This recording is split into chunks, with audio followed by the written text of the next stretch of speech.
নিয়ে আসছে? কি এগুলো নিয়ে আসছে? কি কে মুড়ি নিয়ে আসছেন? কে মুড়ি নিয়ে আসছেন? এই চুপ বেয়াদব। বিয়াই মাথয়, বিয়াই মাথয়, অথয়, মা গেলি কোথায়? মা অথয়, আম্মু। বাবা তুমি? মা দেখে যান, বাবা আসছে। বাবা, বাবা কেমন আছো তুমি? বাবা আছি মা, ভালো আছি। তুই কেমন আছিস মা? আমি ভালো আছি। হ্যাঁ। চলো ভিতরে চলো। এই নে, এগুলো ধর তো মা। আচ্ছা আচ্ছা চলো।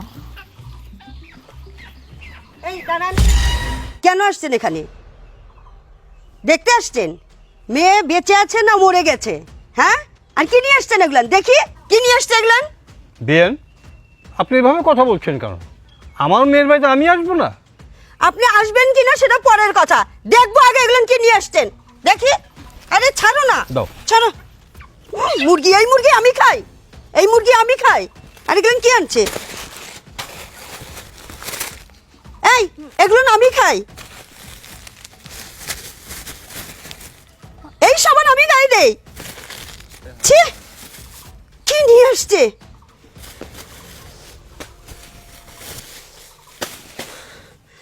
রমজান মাস, আর রমজান মাসে কি নিয়ে আসছে এগুলান?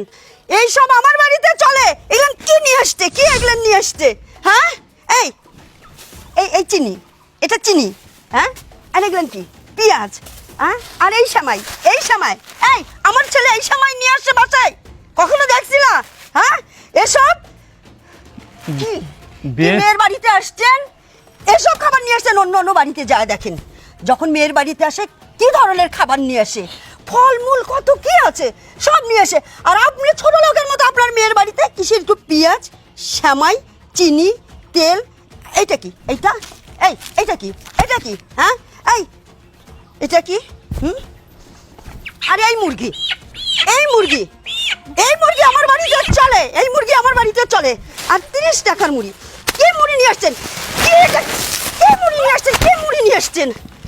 হ্যাঁ, দেখুন বিয়েন সাহেব, চুপ করেন, কোনো কথা শুনতেছি না। বের হয়ে যান আমার বাড়ি থেকে, এই মুহূর্তে বের হয়ে যান। রমজান মাসে ভালো কিছু খাবার নিয়ে আসবে, না নিয়ে এসে এগুলো নিয়ে আসছে। বের হয়ে যান। বৌমা তুমি ভিতরে আসো। মা, মা দাঁড়ান মা। কি কি হয়েছে? কি হয়েছে? আপনি এটা কি করলেন? কি করলেন আপনি এটা?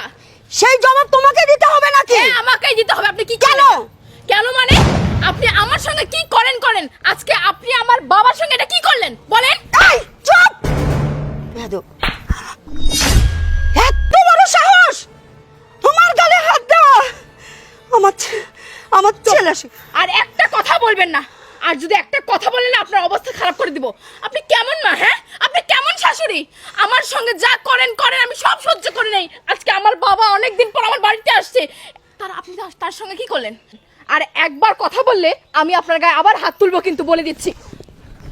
এই শিক্ষা দিয়েছেন তোকে? মুরব্বীদের সঙ্গে কিভাবে কথা বলতে হয় এটা তোর জানা নেই? বাবা তুমি আমাকে মারো, কাটো, আর যাই করো, কিন্তু আজকে আমি এটা সহ্য করব না। উনি আমার সঙ্গে আর যাই করো, কিন্তু তোমাকে আজকে অপমান করেছে, আমি মেয়ে হয়ে সেটা মেনে নিতে পারবো না বাবা, আমি পারবো না।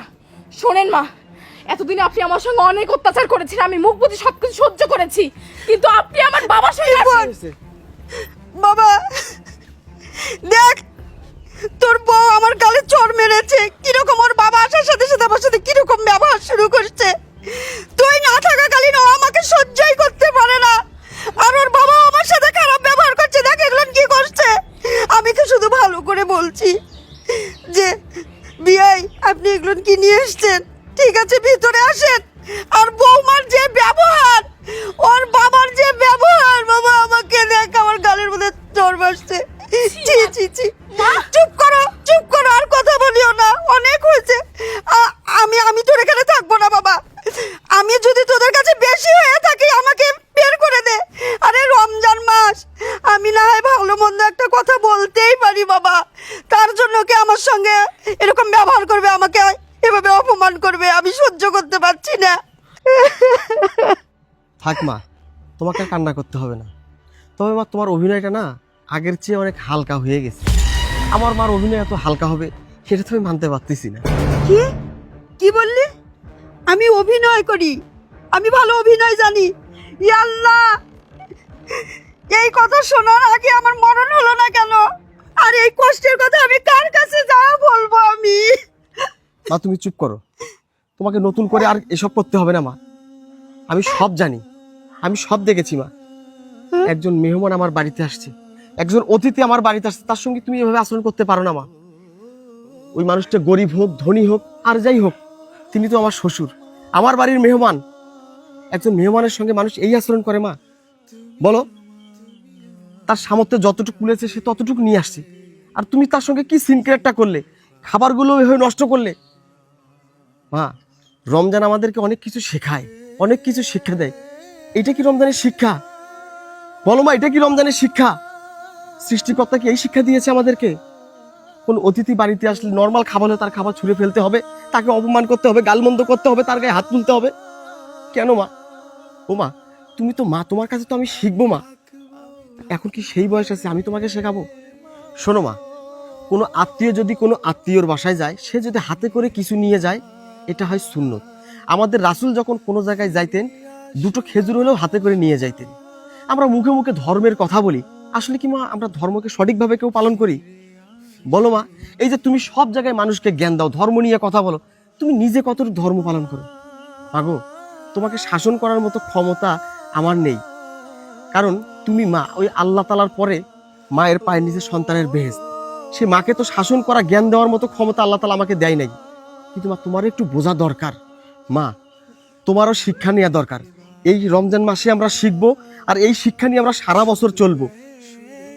বাবা, মায়ের পক্ষ থেকে আমি আপনার কাছে ক্ষমা চাচ্ছি। আমি জানি আমার মা আপনার সঙ্গে অনেক বড় অন্যায় করেছি, আপনাকে অপমান করেছি, তাই আপনি পারলে ক্ষমা করে দিয়েন। আর আমিও চাই আপনার এই বাসায় কখনো আসবেন না। এতে যদি আপনার মেয়ে আমার সঙ্গে থাকবে, না হলে ও চলে যেতে পারে। আমি মায়ের কথায় বউকে আর বউয়ের কথায় মাকে কাউকেই ছাড়তে পারবো না। আমি এই দোটানার মধ্যে থাকতে চাই না। আপনারা একটা সিদ্ধান্ত নিয়ে আমাকে জানান আমি কি করব। জীবন, তুমি যে আজকে তোমার মায়ের রূপটা দেখতে পেয়েছো, এটাই আমার কাছে অনেক। কারণ তুমি জানো না, তোমার মা আমার সাথে দিনের পর দিন অত্যাচার করেছে, আমি তোমাকে মুখ ফুটে বলতে পারিনি। যদি তুমি বিশ্বাস না করো, আজকে তুমি যে দেখেছো, প্রমাণ পেয়েছে তো। যাই হোক, শোনো না, আমিও ভুল করেছি, আমিও মায়ের গায়ে হাত তুলেছি, তুমি আমাকে ক্ষমা করে দাও। বাবা, আমি আমার ভুল বুঝতে পেরেছি। বিয়াই, আমাকে ক্ষমা করে দেন, আমি অনেক বড় ভুল করেছি। ঠিক আছে বিয়ান, ঠিক আছে, বাদ দেন। মাথই, তুই তাহলে থাক, আমি চলে যাচ্ছি। দাঁড়ান বিয়াই, অথই তোমার বাবাকে থামাও। আপনি যদি চলে যান এই বাড়ি থেকে, আমার দুই চোখ যেদিকে যায় আমি চলে যাব। বাবা, তুই তো শ্বশুরকে আটকা। বাবা, বাবা দাঁড়াও। মা, মা আপনি আমাকে ক্ষমা করে দেন না বৌমা, আমি তোমাকে ক্ষমা করে দিচ্ছি। ওঠো বৌমা, আমি তোমাকে ক্ষমা করে দিচ্ছি। শোনো বাবা, তোর শ্বশুরকে তুই নিয়ে যা, ভিতরে যাও বৌমা, নিয়ে যাও, যাও। তুমি বাবাকে নিয়ে ভিতরে যাও। চলো। আরে মা, থাকে এগুলো তোমার তোলার দরকার নেই। আমি বাজারে যাব, আমি তোমাদের জন্য ভালো ভালো কিছু খাবার নিয়ে আসবো। তোমরা দুইজন যদি এভাবে মিলেমিশে থাকো, ভালোভাবে থাকো, তাহলে তো আমার আর কোনো চিন্তা থাকে না মা। আমার হয়তো ভালো বাড়ি নাই, তাতে কি মামা, আমার তো ভালো ইনকাম আছে, আমি তো ভালো আয় করি। আমার মতো 2-4 গ্রামে কে আছে মা? শুধু তোমরা দুইজন অশান্তি করো না, তাহলে সব কিছু ভালো থাকবে মা। তোমরা অশান্তি করলে আমি বাইরে কাজ করেও শান্তি পাই না। সব সময় মাথার মধ্যে একটা টেনশন থাকে, একটা চাপ থাকে মা। আজকের পর থেকে এসব করো না মা। ওকে তুমি তোমার নিজের মেয়ের মতো করে দেখো না মা, ও তো তোমাকে অনেক ভালোবাসে, অনেক সম্মান করে।